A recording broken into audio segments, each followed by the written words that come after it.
Alright, so today I'm going to start by looking at section 1.1.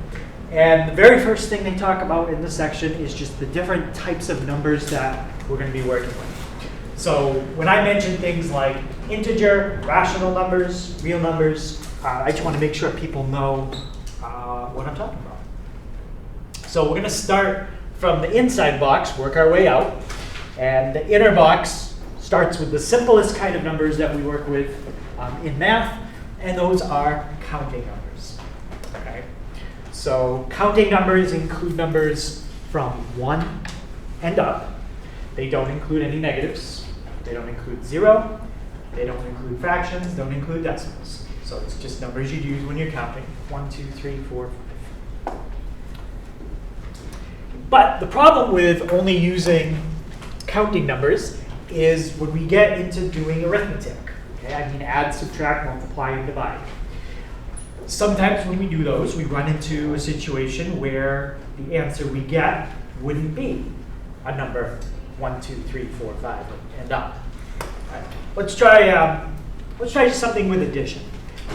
How about Christian? Can you give me a counting number? 1. 1. Okay, so let's take 1. And Quinn, can you give me another counting number? 13. 13. Okay. And if I add those two up, I get 14. And Madison, is 14 a counting number? Yeah. Yeah, so that's not a problem. Okay, if we were to add two numbers that are counting numbers, there's never any issue with that. The problem can come in when we start doing subtraction. Okay, let me take a counting number. Everybody agree 5 is a counting number? Okay. And I'm just going to take the same counting number, and I'm going to subtract them. 5 minus 5 does not give us a counting number. So we have one of two options. We either say you can't do that, and it's undefined, or we basically have to invent something that represents the answer to 5 minus 5. And that's what we do with whole numbers. So the only difference between whole numbers and counting numbers is whole numbers include 0. Counting numbers do not. And you might think, well, yeah, everybody uses 0. It's just another number. Not everybody uses 0. Okay, think of Roman numerals. What's the Roman numeral for 0? There isn't one. They don't. It's not a thing. They don't have the idea of 0 in Roman numerals. So 0 isn't part of every number system. Right? But that's what whole numbers do. They give us 0, and now we can answer that question and say, all right, there is the symbol for having nothing. It's just a circle. But we can still run into problems even though now we have 0 with, let's go back to this example, but let's change the addition to subtraction. That's a whole number.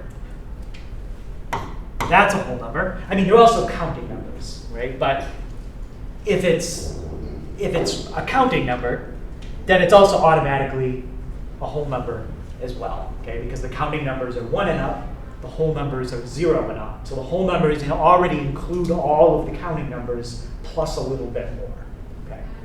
So that's a whole number, that's a whole number, and I'm going to subtract them. When I do 1 minus 13, I get negative 12. Is that a whole number? What do you think? Jade? I don't think it's a whole number. No, it's not a whole number. Whole numbers are only from 0 and up. Okay. What do we do? Well, one of two things. We either say that you can't do something like that. It's impossible to take away more than you have. And when you first learn about subtraction, maybe in I don't know, first or second grade, you don't do problems like that. Okay? Somebody in first grade would say, no, you can't do that. You can't take away more than you have. Well, that's not really true. We know you can. And that's because we've invented another kind of number that represents having even less than nothing, right? And those are negative numbers. That's where integers come in. So integers now include negative numbers.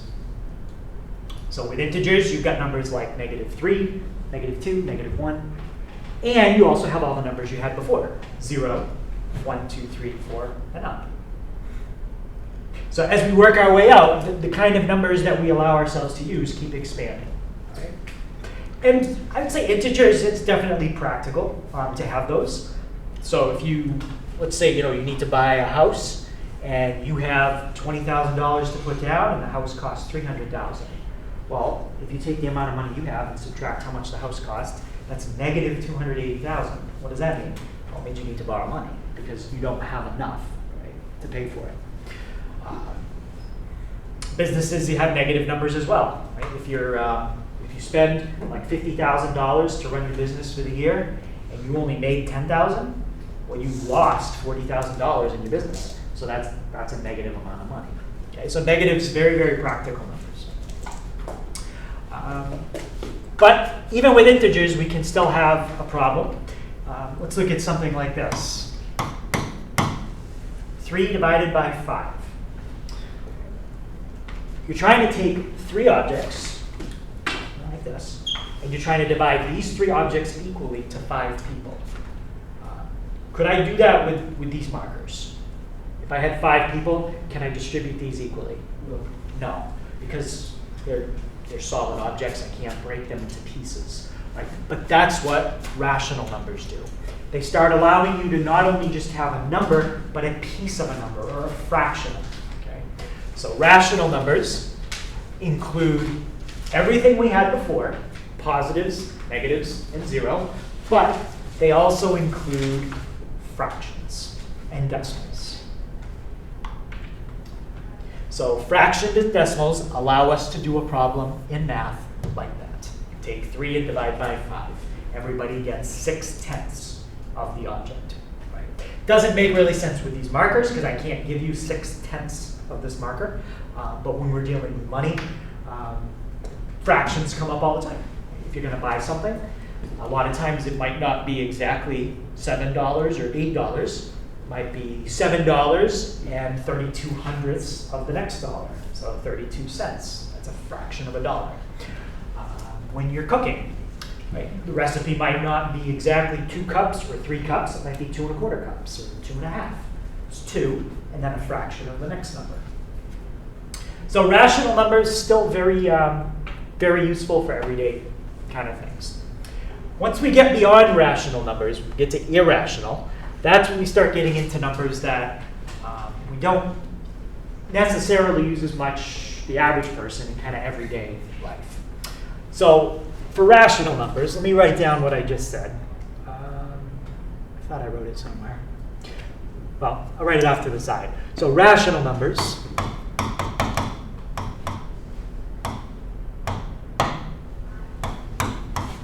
basically, those are numbers like your fractions. Okay, so numbers that are fractions. 2/3, improper fractions count. 10/4, you can do things like that. It's not reduced and it's improper, but it's still rational. It's a fraction. -5/6, negative fractions are fine. Generally, though, when you are writing a rational number, you don't want to do something like this. No. 2.3 over 4.5. We don't put decimals in each part of the fraction. If you wanted to write this, then just write this. 23 over 45. That's 2.3 over 4.5. Okay, so everything I circled, those are properly written rational numbers. Okay, so if rationals are numbers you can write as a fraction, irrational are numbers you cannot. Anyone think they can give me a number that cannot be written as a fraction? Yeah. 1 over 1. So that's a fraction, right? Why would you say that's not a fraction? Because you would change it to just 1. So this is still a fraction because you can put any number over 1. Like even 5, right? 5, you say, well, how would you write that as a fraction? You can put it over 1, and now it's a fraction. Oh, okay. So writing something with a denominator of 1 is still considered a fraction. Even if it reduces, that's still a fraction. Any other thoughts on a number you cannot write as a fraction? Like what? 0? You can write 0 as a fraction the same way. You could just put it over 1. you can't put a 0 at the bottom. That would be undefined. So that's something we're just not even allowed to do in math at all. You can never put 0 at the bottom. But what else? I'm thinking of an actual number. Okay, not something that's undefined, an actual number you can use in math that can't be written as a fraction.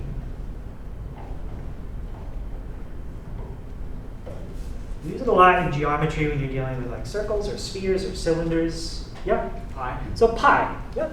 Pi is a number that cannot be written as a fraction. They might have some fractions that are kind of close to it, but there is no fraction that's exactly what pi is, okay, because it's an irrational number. And as I just said, examples of that is if you are dealing with anything that has a curved surface, like a cylinder, circle, sphere. Well, circle doesn't have a surface, but has a curved edge circumference. You use pi. Okay, other numbers that cannot be written as a fraction are square roots, okay, of anything that's not a perfect square.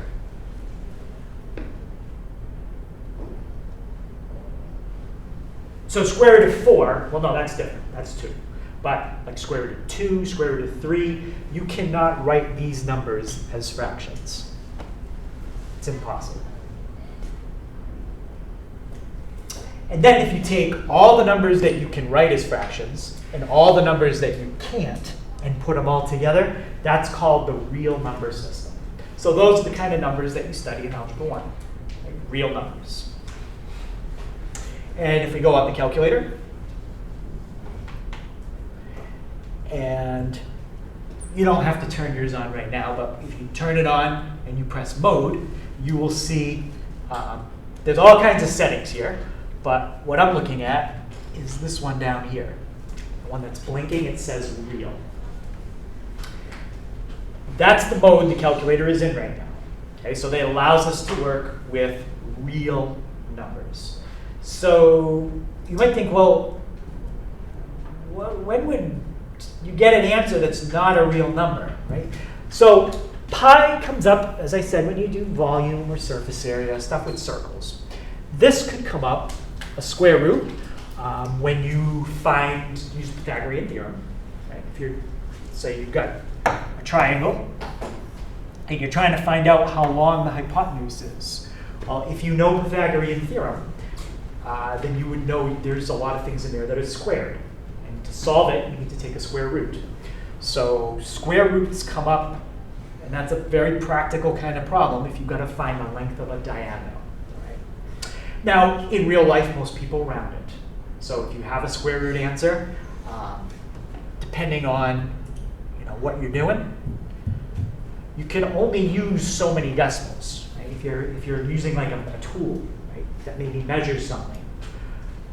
Most tools don't measure much beyond like the thousandths or 10,000ths, right? When would you need all those decimals? Well, practically, if you were measuring something, you're probably not measuring something to like the 100 billionth of an inch. I'm not even sure NASA measures things to the 100 billionth of an inch. We don't have tools that are that precise. Okay, we can't machine parts that precise. Thousandths of an inch, absolutely. 10,000ths, yeah, probably. 100,000ths, maybe not used as much. So at some point, you got to round this number off, all right, to use it.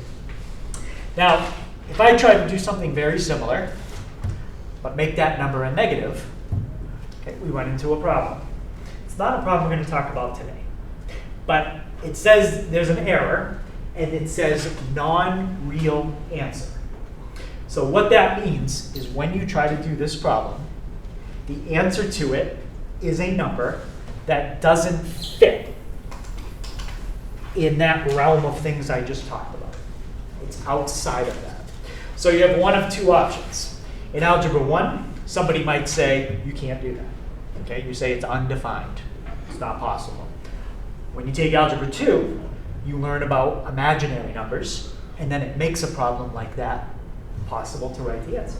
Right? So a lot of times when we don't understand something, we might say, well, you can't do it. But just because you don't understand it or you don't know a number or a way to write it, it doesn't mean it's not doable. It just means maybe you don't know how to do it, right?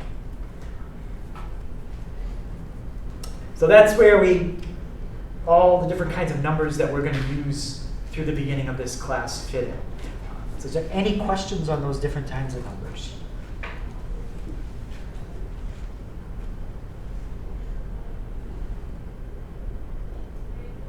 Okay. So let me scroll down. Now, some of those numbers have symbols that we'll use to represent them. So when our book, or sometimes when I talk about integers, I might use the symbol Z, and it's got kind of that double line in it. That symbol stands for all integers. The Q, with that vertical line in it, is a symbol that means rational numbers. And the R with the double line in it, that is a symbol that means real numbers.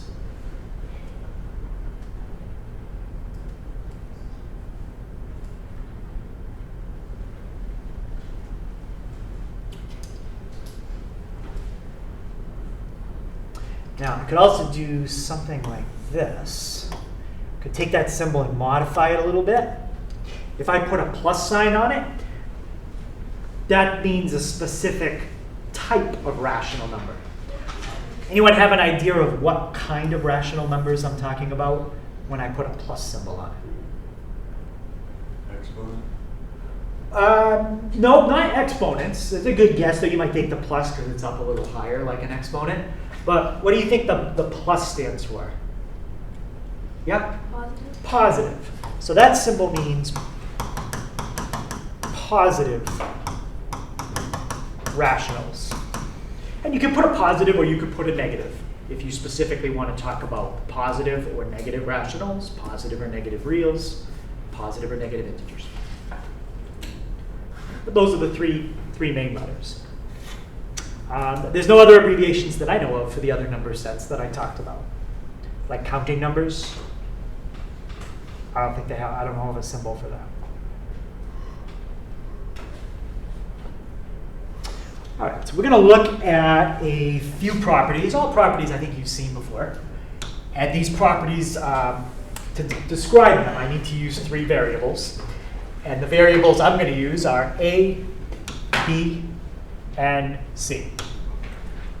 A, B, and C, in the formulas I'm about to show you, can represent any real numbers. Positives, negatives, fractions, decimals. So the first property that works for real numbers all of the time is the commutative property. Commutative basically means if you're adding two numbers together, you can switch the order and you get the same answer. Now that works for addition. It also works for another arithmetic property. What other property can you change the order you do it in and you still get exactly the same answer? Yep. Yep, multiplication. So this is the commutative property for addition. You could also do the commutative property for multiplication. I'm not going to go through and write the whole thing down, but that's basically what it would look like. Commutative property does not work for division, does not work for subtraction. You switch the order there, you get a different answer. Okay, so next property is associative. So with associative, if you look at the order on each side, it's exactly the same. The order is not switching like it did with commutative. ABC, ABC. What we're doing with associative is we're grouping things differently. Think of a group, like if you have a group of friends, that's the people that you associate with. So think of associative as like it's how things are grouped together. So in this case, the B and the C are grouped. In this case, the A and the B are grouped. But how you group them won't make a difference. Pretend that that's 1, that's 2, and that's 3. 1, 2, and 3. If you add 2 and 3 first, you get 5, and 1 plus 5 is 6. If you add 1 and 2, you get 3, and 3 plus 3 is still 6. Okay, so the associative property works for addition, and it works for one other property. What's the other property that the grouping doesn't matter?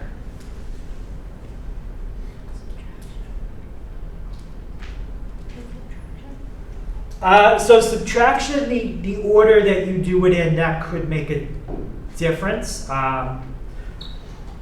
So it depends, like if you have all negative numbers, all positive numbers, or a mixture of them, it could make a difference, the order you do that in. But there is one other operation that the grouping will never matter. Yeah, multiplication. Right? Like 2 times 5 times 6 versus 2 times 5 times 6. 2 times 5 is 10. 10 times 6, 60. 5 times 6 is 30. 30 times 2, 60. Okay, so with multiplication, that property also works. And the last property, or second to last property, is identity. So the identity property is something you can do to a number and you get the same result back. For addition, the identity property is adding 0. What would the identity property be for multiplication? It would be times 1. A times 1 equals A. That's what you can do to get the same thing back. Yep. Okay, and the last property most people are generally pretty familiar with is the distributive property. So distributive property is when you have, could actually be addition or subtraction inside, and you are multiplying what's on the outside of the parentheses to what's on the inside. And whatever this symbol is, that just gets copied down right there. If it's a plus, it's a plus. Minus, you'd make it a minus. A times B, A times C. So that's distributive. Okay. And as we went through that, I kind of talked about some of the properties for multiplication already. So there's a commutative, and there's also an associative for multiplication. And identity. We talked about that one. Okay. Any questions on those 4 properties? Okay. So, an equation. What symbol has to be in a problem to make it an equation? Yeah. Equal sign? You have to have an equal sign. Yep. So an equation is when you have an equal sign between 2 expressions. Here's a numerical expression. Here's another numerical expression. And I put an equal sign between them. Now, that's not a true equation, but it is an equation. Okay, 5 equals 2. It's a contradiction.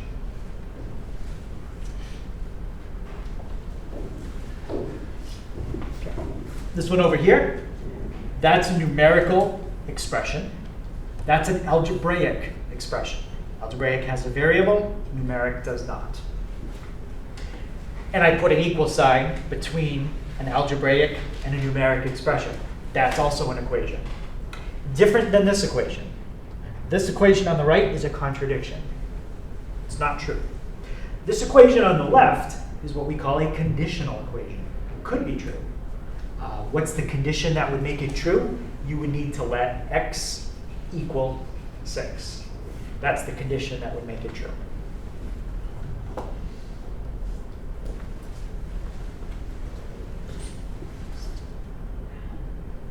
And the bottom one, 3 plus 4 equals 2 plus 5. That's another example of an equation. That's a numerical expression. That's a numerical expression. And if you simplify it, what do you really get? You get what equals what in that case? 7 equals 7. You get 7 equals 7. That's called an identity. It's the opposite of this one. It's an equation that is always true. Okay, so contradiction, conditional equation, identity.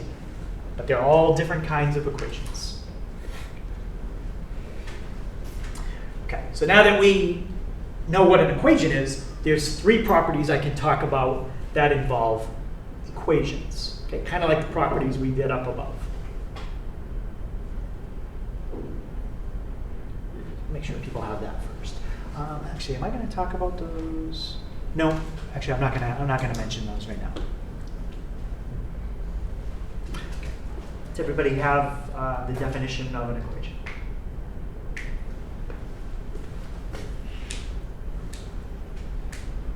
Okay, so here's an example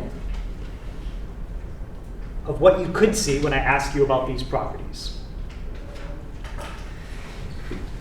So what I'm giving you here is a problem, and I'm giving you 3 properties, and I want you to show me how to do each one of these properties on that problem. Okay. So the first property they want you to demonstrate is distributive property. What side of that equation has distributive on it? The left side or the right side? Left side. Left side. So the right side's going to stay the same. We're just going to leave that for now. Now, if I do distributive property on the left, can anyone, I don't want the answer. I just want you to explain to me how I do it. How do I do the distributive property on the left side? Christian? Distribute the 2 to the x and the 3. Yep, and when you say distribute, is that add, subtract, multiply, divide? Multiply. So you've got 2 times x. Copy down your symbol for plus. And then you've got 2 times 3. If something says to do the distributive property, that's literally all you do. Now, the next step, they want me to simplify. So 2 times x, we just write 2x. 2 times 3, we get 6. Now, the left side is not exactly equal to the right side, because to be exactly equal, it also has to be in the same order. So, using this property, what could I change that side to? Yeah. 6 plus 2x. Right, I can put that as 6 plus 2x because the commutative property says you can change the order. And you add up 2 numbers, or 2 expressions. So now you've got 6 plus 2x on the left, 6 plus 2x on the right. We've shown that the left side equals the right side. Okay. Any questions how we did those 3 steps?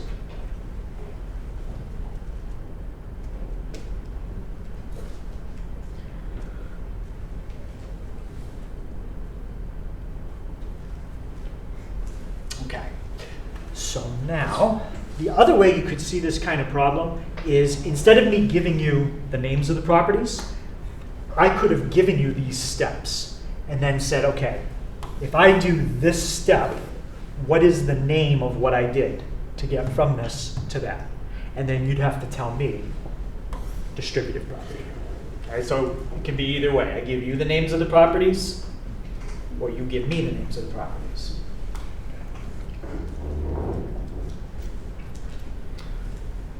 Any questions on that? All right. So, coordinate system. So this lesson is basically a lot of little lessons about different things. So we're done talking about properties of equations and expressions. So the next thing is coordinate system. Okay, number lines. Not even a 2-dimensional number line with axes yet. Just a single number line.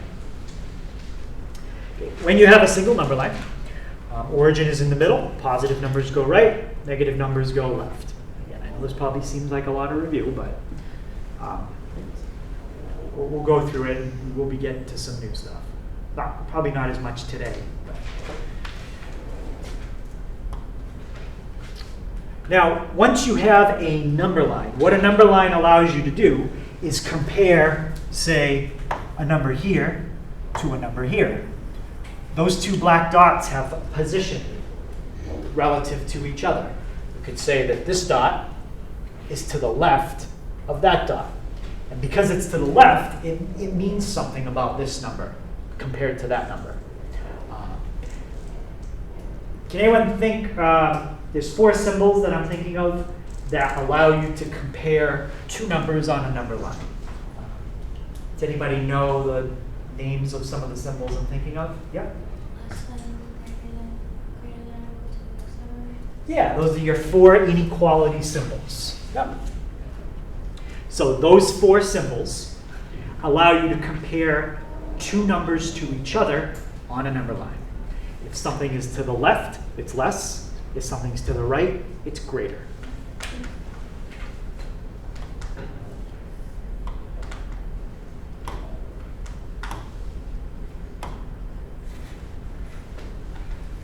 Again, the name of those 4 symbols all together as a group, those are called inequality symbols. Inequality symbols.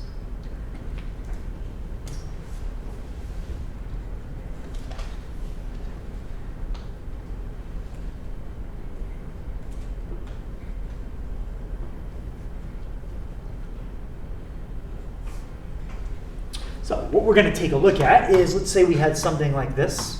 That could be the answer to an inequality problem. How do we graph it? Okay, well, the first thing is we need a number. Okay, so generally the way that'll be set up is on the test. I will already have a number line created for you. Okay, what you're going to have to do is fill it in. When we fill it in, there's a circle we need to put on the number 3. Does anybody remember when you were graphing an inequality what the 2 types of circles are? Jeff? It's filled in. Right, a filled in one or a not filled in one. And do you remember when you use the filled in one? There's Isn't it when it's equal to which 2 symbols? the less than or equal to? Yep. Greater than or equal to? Right, you're going to use the filled in symbol whenever you have the symbols that have the equal to. So you got filled in, I call it a closed circle. But you use the filled in or closed circle whenever you have the equal to's. You're going to use the open circle whenever you have greater thans or less thans.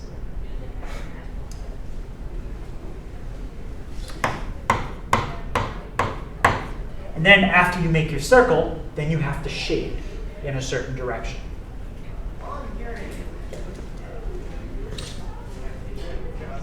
When we write our inequality, okay, to an answer or whenever we're writing an inequality, that's the order we generally want to do it in.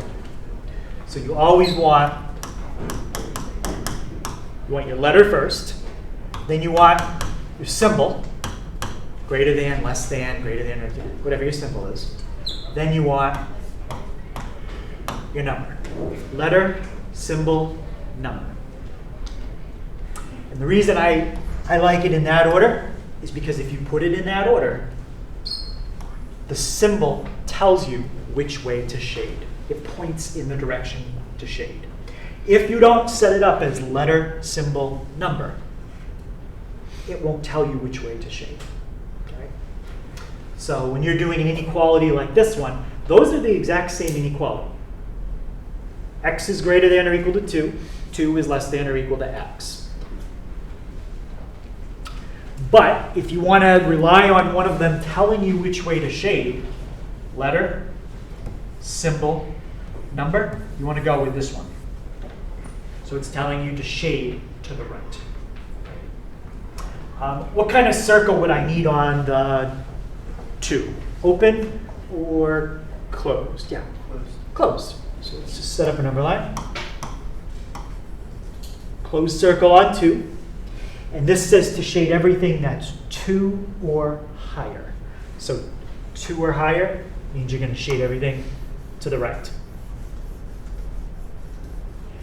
Okay, and the way that that works on pair assessment is when I give you a number line, it'll give you buttons to choose from.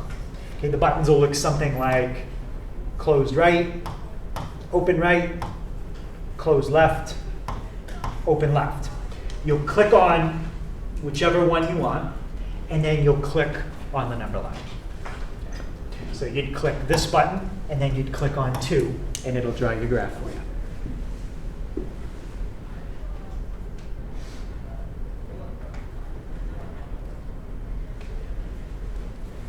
We might also talk about, I don't know if we get to that today, but we might talk about ones that look like this, or ones that look like this.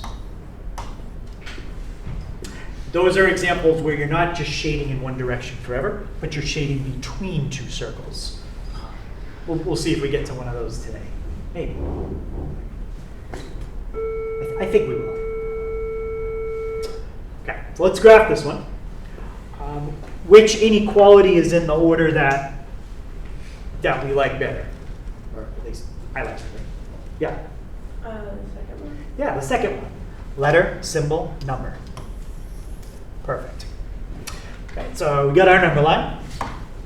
You will not have to worry about numbering it on the test. It'll be numbered for you. Okay, and how about Brody? What kind of circle do we need to use in this problem? Open. Open, and on which number? 3. 3. Open on 3. And it goes to the left. And yep, we're going to shade to the left because this says everything that is smaller than 3, smaller numbers go to the left. Okay. And that's how we graph that one. Any questions on those two?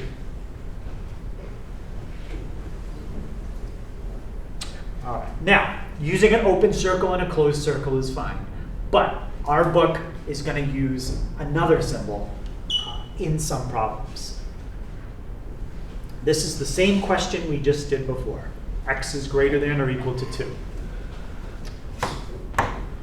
When we did it, we put a closed circle on 2 and we shaded to the right.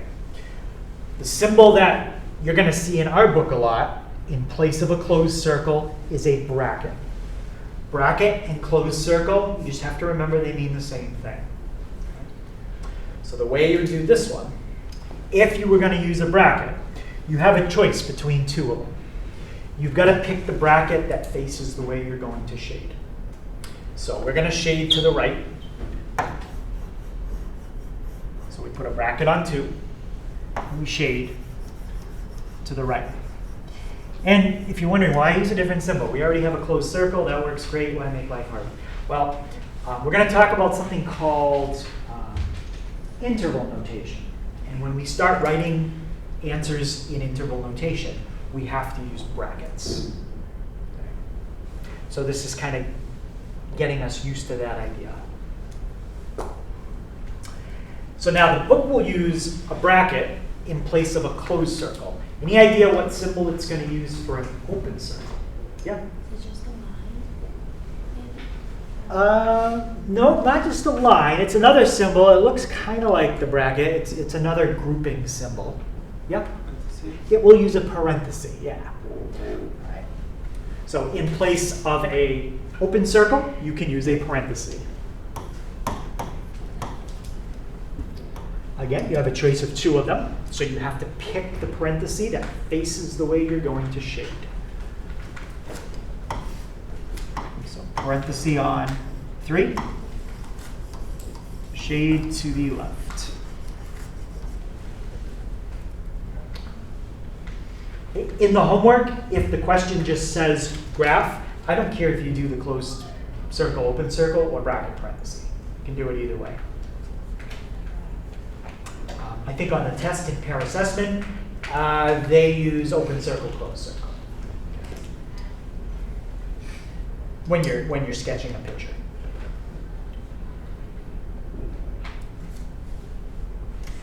Any questions on that? So all the inequalities we've done so far have had a start point, and then they go in one direction forever. Well, we might have an inequality that doesn't go in one direction forever. It's an inequality that's like a between, like between 2 and none. So this kind of inequality is a conjunction. Right? It's a conjunction, and the way you read it is you have to say the word and. Okay? I know the word and is not written here, but it's hidden. Okay? That's when you see something like that, it's hidden. And that's how you pronounce that.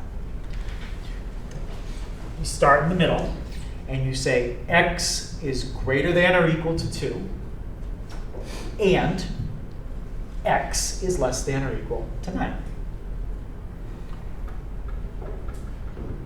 So when you are writing an answer on a test, or if something comes up that's a conjunction, you might see it written this way because it's shorter than writing all of that. It's a little bit shorter. What if I had something like, I just want to try one more of those. What if I had x is less than 5, I'm sorry, x is greater than 5, and less than or equal to 13. Can somebody split that into the two inequalities for me, like I did down here? Krish? X greater than 5. X is greater than 5. Yep, and? X is less than or equal to this. Perfect.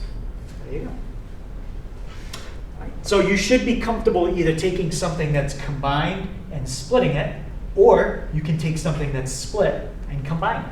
Right? So if you had something like x is greater than 7 and x is less than 20.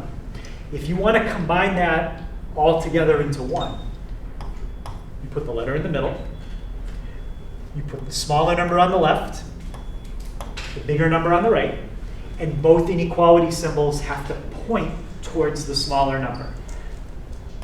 So here, the x and the 7, it's pointing at the 7. That's exactly what it was doing right there, pointing at the 7. And the x and the 20, pointing at the x. Okay. Any question how I took those two and merged them together into one? All right, now let's graph it. Let's graph the original one they gave us. Okay, so we need a number line. I'm going to go by 2s this time, otherwise I won't have enough space. Okay, so now we're going to need 2 circles. What kind of circle are we going to need? Well, actually, yeah, let me start with that. What number do we need a circle on?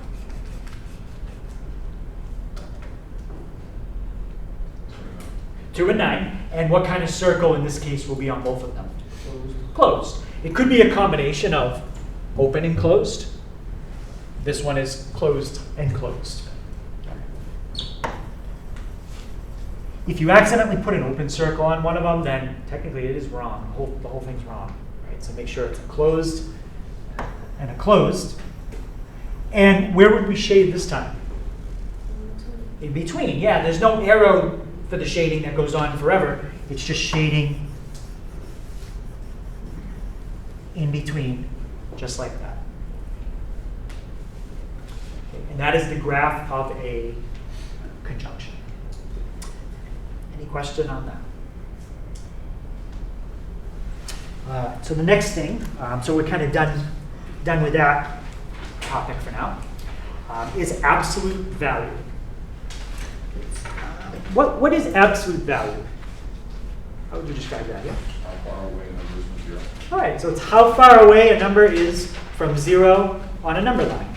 Now, since it's how far away or how the distance something is, what kind of number does distance always have to be?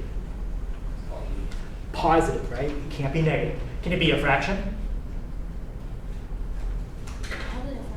Yeah, it can be a positive fraction, right? If I measure the distance from here to the door, it's probably not exactly, let's say it's around 20 feet. It might be 20.3 feet. It's not exact. But yeah, distance can be any positive number. It could also be 0. Right? If I said, what's the distance between my hand and the board? Well, right now my hand's touching the board, so it's 0. But it's not negative. It can't be negative. All right, so if I asked you for the absolute value of the number 6, you would tell me 6 and negative 3? 3. Basically, the rule is if I ask you to take the absolute value of a positive number, you don't do anything. You just tell me the same number again. If I ask you to take the absolute value of a negative number, well, you've got to give me the opposite to make it positive. Okay, so any question on finding the absolute value? So now what can we do with absolute value and a number line? We can find the distance between 2 points. This is A, and this is B, and you want to figure out the change or the distance between A and B, you subtract them and take the absolute value.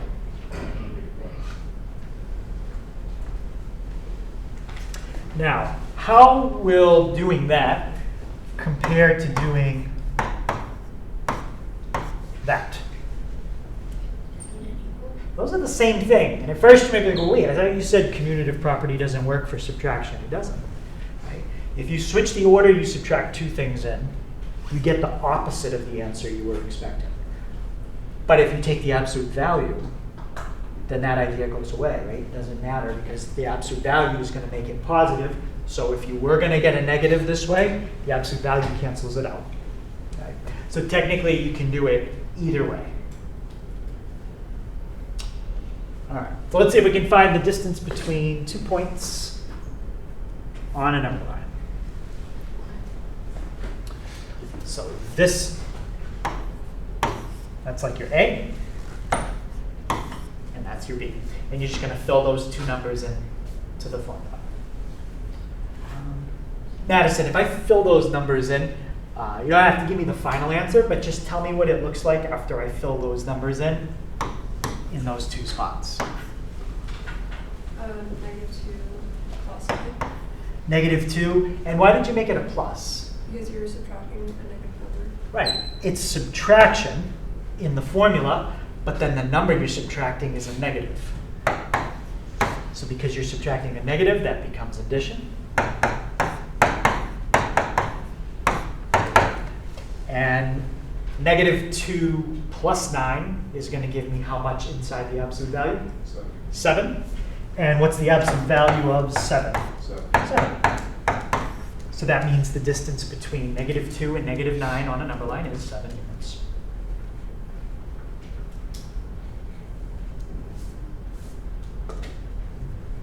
Okay. Any question on that? All right, so now we've talked about a one-dimensional number line, right? Where positive numbers go right, negative numbers go left. Now we're going to talk about a two-dimensional coordinate system. So two number lines, one horizontal and the other one perpendicular to it, vertical. When we have a 2D coordinate system, does anybody remember the name for the axis that's horizontal? I mean, you can have different names, but this is the most common one. X, and the one that's vertical, Y. And when you draw those two axes, it separates your region into 4 sections. Anybody remember the names of those 4 sections? Yep. Yep, quadrants, and they're numbered 1, 2, 3, 4. For the Y, we already know for horizontal axis, positive is right, negative is left. How about for the y-axis? Positive is up and negative is down. And what do you call, we mentioned this on the one-dimensional number line, what do you call where the axes cross? Origin. The origin. I think, sorry.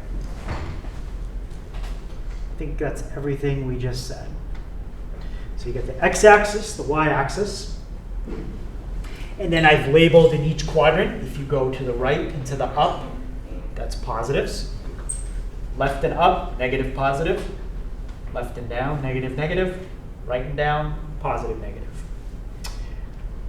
Now, I use this notation to kind of describe what kind of number to expect in each quadrant. But what do you call this thing? Usually it has numbers in it, yeah? Yeah, it's a coordinate or an ordered pair. It's a coordinate or an ordered pair. Coordinate is kind of a general name for a location. Ordered pair is specifically a 2D coordinate versus like ordered triple is a 3D coordinate. When you write a coordinate, it always has to be x, comma, y. So if you were going to describe that coordinate right there, what would be the numbers you would use to describe that location? Yeah, go ahead. Lucas. 2, -1. 2, -1. And notice because it's in quadrant 4, it fits the pattern. Positive number, negative number. Positive, negative. Every number in quadrant 4 fits the pattern. Positive, negative. Okay, the numbering of the quadrants, it starts in the upper right and it goes counterclockwise. 1, 2, 3, 4. Okay. So any questions on 2D coordinate system? All right, so now let's try something on the calculator. So a lot of times when we draw something on the calculator, we might not be able to see it. Okay? And that's one of the hardest things to figure out when you sketch something. Did you make a mistake typing it in? Or did you type it in fine, but it's off the screen? Okay. So I'm going to show you how you can adjust the screen on the calculator to see things that are not on. So first thing we have to do is turn on your calculator, press on, and then if you're at a different screen, like let's say somebody left it, in the screen where you can adjust settings, or you see something weird you're not sure, if you press second and you press mode, that quits it, and it brings you back to the main screen where you can then start typing in arithmetic and stuff like that. All right, so I'm hoping everybody is at a screen that looks just like that. Yes? What if at the top it says test mode enabled? Oh, that's fine. Yeah, I think they all say that. Yeah, it just means there's certain things, especially related to logarithms, that will not be available to use on the calculator. Yeah. Everyone at a screen that looks like that. Okay, so what I want to do is I want to graph something. Okay, whenever you want to type in a graph, there's this button in the upper left that says y equals. Okay, you're going to type that in. Now, I already have something there. Okay, and generally, if somebody's used it before you, there probably will be something there. Okay, I don't want to graph that, so I'm going to clear it. Okay, the clear button is all the way on the right, right above the exponent button. The exponent button is an arrow that points up. So I'm going to press clear, so I don't have anything there. I'm also going to, I don't want to have dotted lines on mine. Yours is probably all set, but I just want to fix mine. So they all look the same. Okay, so is everyone at a screen now that has Y1 through Y9 going down the left-hand side? Yes? I'm sorry, what's the first button that you clicked? The first button, Y equals.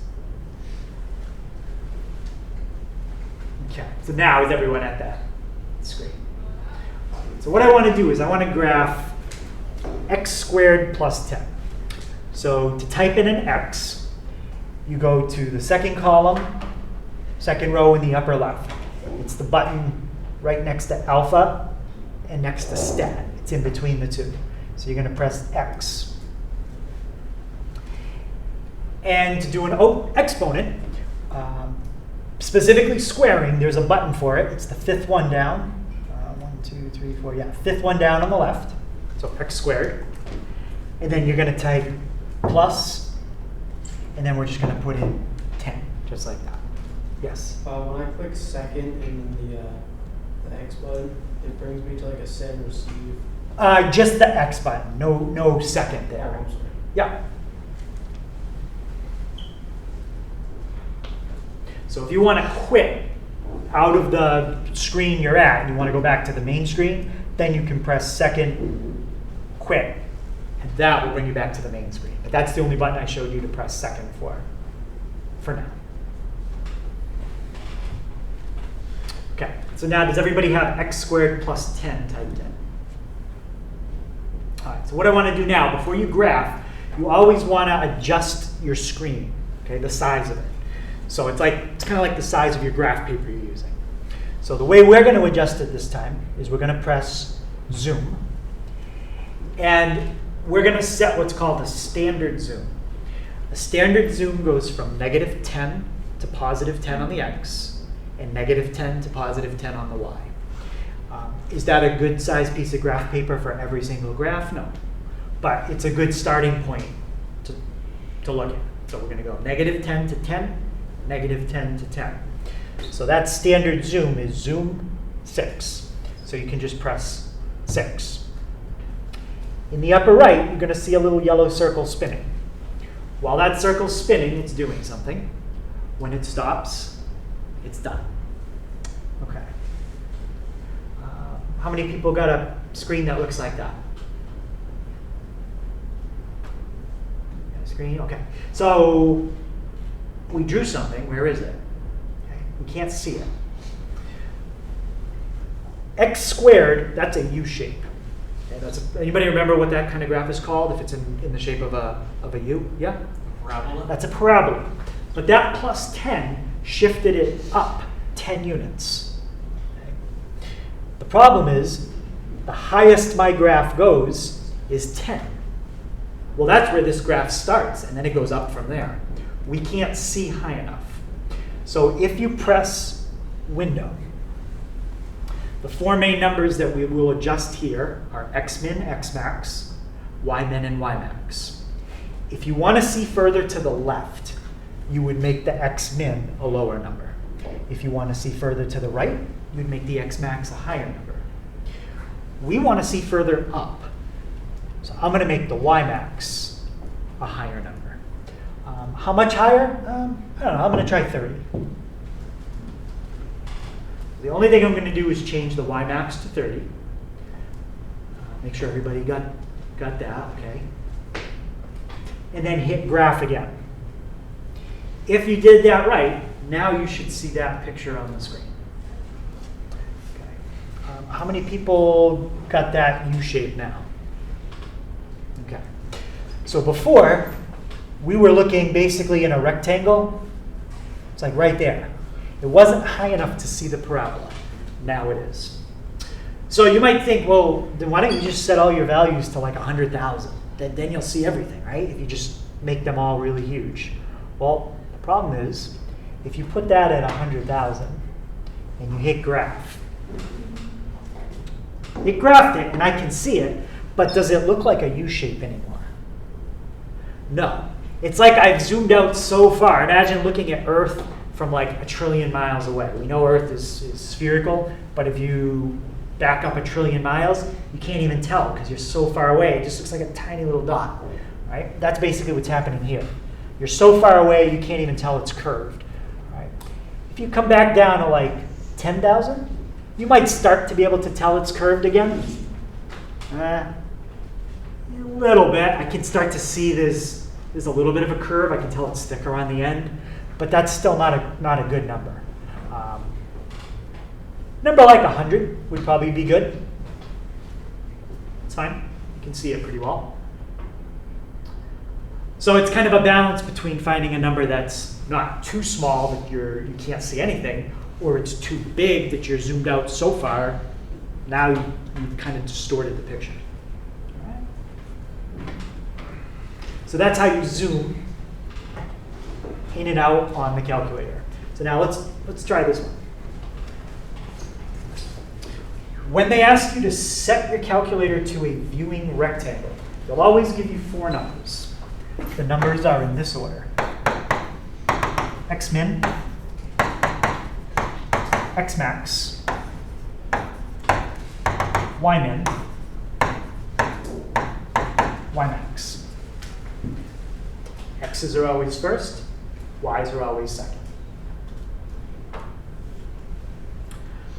So you might have a question in the homework that says, set your calculator to a viewing window, and then they give you some numbers. There's no work to show for that on paper. Right? That's just practicing typing in on the calculator. And for that kind of problem, you could just write, I set the window on the calculator. Right? That's fine. Now, the reason I'm doing this one is because I want to talk about the negative symbol. When you go to window, there's a difference between this symbol that's below the 3 and that symbol that's on the right-hand side. I don't know how well you can see it, but they are different sizes, and they're actually in little different spots. This symbol on the right is not the negative sign. That symbol is the subtraction sign. So if you want to do a subtraction problem, like 5 minus 3, that's the symbol you use. If you want to type in a negative number, you have to use the button below the 3. That's how you type in negative 20. Okay. So negative 20, 20. And let me use the wrong symbol. I'll show you what happens. Negative 10. Doesn't even let me do it. Right? It says syntax error.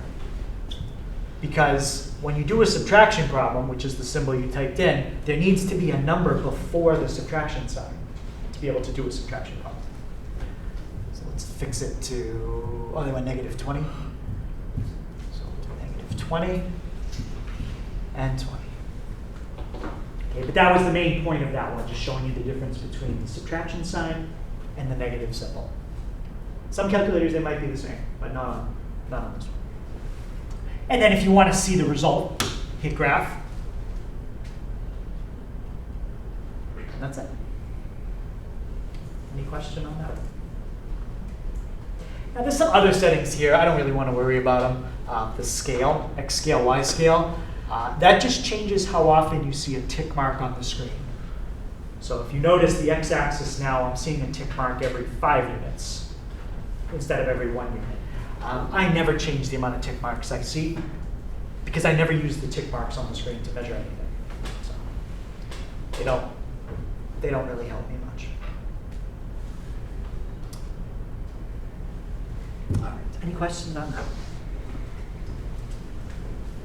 All right, so last thing. When we have a 2-dimensional coordinate system, there's 2 things that we do with coordinates. The first one is if you have a point here and a point here, we figure out how far apart they are. The second formula we'll do in a minute is we find out the location of the middle. Okay, that's called the midpoint formula. But the first one is the distance formula. Now, if you remember from geometry, maybe algebra 2 a little bit, this formula kind of looks like something where you're squaring some things and taking a square root. Anybody remember a formula from geometry where you square some things and end up taking a square root? Yeah? Pythagorean theorem. Yeah, and that's exactly what this is. This is the Pythagorean theorem. This is the distance horizontally from here to here. It's that distance right there. This, the y's go up and down. It's the distance from here. Draw it again. It's the distance, that's the x's. This is the y's. So this part finds that distance. This part finds that distance. So what good is that? You really want this distance. Well, distances on a diagonal are harder to measure, but distances that go horizontal and vertical are easier to measure. So we find that distance, that's a 90-degree angle, and then we use the Pythagorean theorem to find the diagonal. That's exactly what the distance formula is. Okay, so let's try that formula, and let's find the distance between those 2 coordinates. Okay, so I'm going to write down the whole formula first. And now I'm just going to plug everything in. Okay. What would I plug in for x1? What's my x1? Yep, 1. So that's my x1.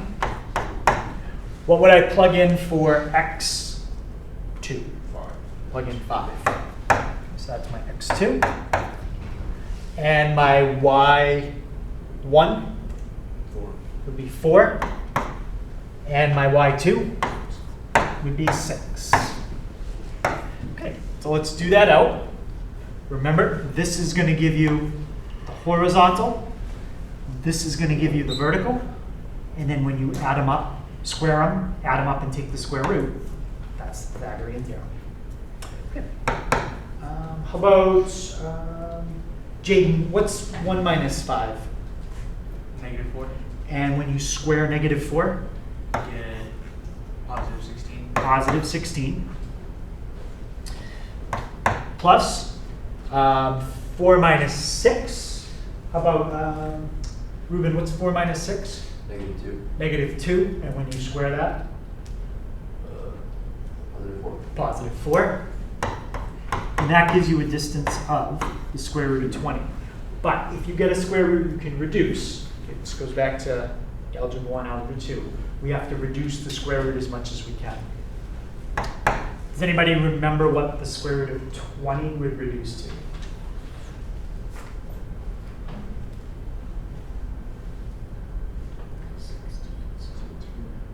It's on the outside farm. Yep. So the way I break up and reduce it, you can do it different ways, but I try to think of two numbers that multiply to give me 20. Right? Two numbers that multiply to give me 20, but the trick is one of them has to be a number that I can take the square root of nicely. So the way you could do it is 4 and 5. Once you break it up into 4 times 5, break that into two separate problems. Square root of 4 and the square root of 5. Now, the reason I picked 4 and 5 is because the square root of 4 comes out nice, and the square root of 4 gives me 2. Yep. So 2 square root of 5. So anytime we get a square root, that's true for no matter what we're doing. We always have to reduce it.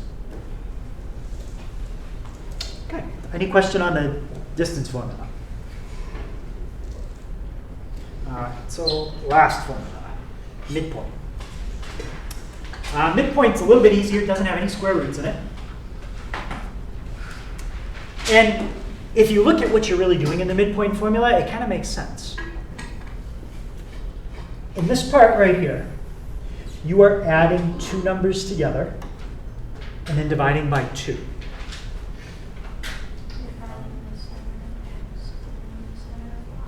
So what is that called? There's a name for that in math. If you add up two numbers and divide by 2. Anybody remember what that's called? Average. That's the average. That's all the midpoint formula is. It's the average of the x's and then the average of the y's. It's just finding the middle for both. That's all.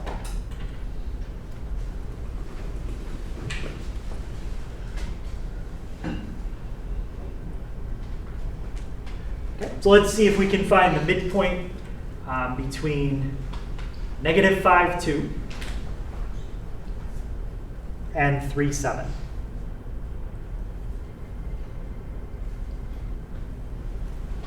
So -5, 2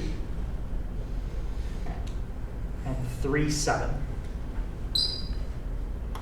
Okay. What's x1? -5. What's x2? 3. So we're going to average those together. And what's y1? 2. And what's y2? 7. So we simplify that, and that's the midpoint. That's the location that's halfway between the two endpoints. So -5 plus 3 gives me how much? And what's -2 divided by 2? -1. 2 plus 7 gives me 9. That one doesn't come out nice, so we can just leave it. If you want to put 4.5, that's okay too. All right, so we've got a lot of different topics today. Right? Absolute value, distance midpoint, coordinate planes, number lines. Generally, when we start getting into more lessons, the focus will be one topic. But this is all review topics, so that's why we do a lot. Okay. The only thing that might have not been new is reviewing the zoom on the calculator. You might have never seen that. All right, so when you are done with your calculator, you want to make sure you press second, and then press the on button, and that will turn it off. Okay, so the screen should be black when you're all done.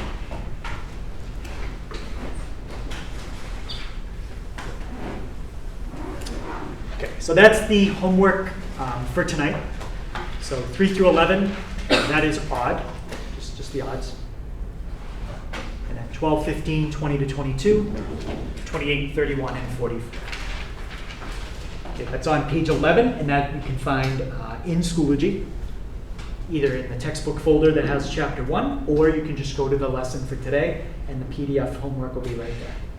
Okay. You do not have to submit anything online. Okay, I think it does say submit your answers as a PDF. You don't have to submit any homework assignments online. Just bring them in, and I'll check them in person tomorrow. Okay. Make sure you show your answers and the work as well.